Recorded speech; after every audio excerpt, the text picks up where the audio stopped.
நம்மளுடைய வாழ்க்கையில் நம்ம போகக்கூடிய பாதையில் இன்னொரு மனிதன் நம்முடைய பாதையை தீர்மானிக்க முடியாது. பிறர் நம்மளை புகழ்கிறதோ இகழ்கிறதோ, பிறர் நம்மளை உயர்த்துறதோ தாழ்த்துறதோ, பிறர் நம்மளை கருத்து சொல்கிறதோ விமர்சிக்கிறதோ இது நம்முடைய வாழ்க்கையுடைய முடிவு செய்யாது. என்ன ஆனாலும் சரி, நம்முடைய வாழ்க்கையுடைய இலக்கை ஒரு நாள் நம்ம அடைஞ்சுதான் ஆக போகிறோம். ரசூலுல்லாஹி ஸல்லல்லாஹு அலைஹி வஸல்லம் 21 ஆண்டு காலம் அந்த நபித்தோழர்களுக்காக உழைக்கிறாங்க. உழைச்சி மக்காவுக்குள் நுழையிறதுக்காக அழைச்சிட்டு வர்றாங்க.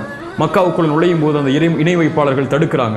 மக்காவில் உள்ள இணை வைப்பாளர்களுக்கும் ரசூலுல்லாஹி ஸல்லல்லாஹு அலைஹி வஸல்லம் அவங்களுக்கும் உடன்படிக்கை நடக்குது, ஹுதைபியா உடன்படிக்கை. அந்த ஹுதைபியா உடன்படிக்கையை எந்த நபித்தோழரும் விருப்பத்தோடு ஏற்றுக்கொள்ளல. ரசூலுல்லாஹி ஸல்லல்லாஹு அலைஹி வஸல்லம் தன்னோடு இருக்கக்கூடிய சக மனிதர்களுடைய விருப்பம் தான் முக்கியம்னு சொல்லி அந்த உடன்படிக்கையை விட்டிருந்தாங்கன்னு சொன்னால் மக்காவுடைய வெற்றி கிடைச்சிருக்காது.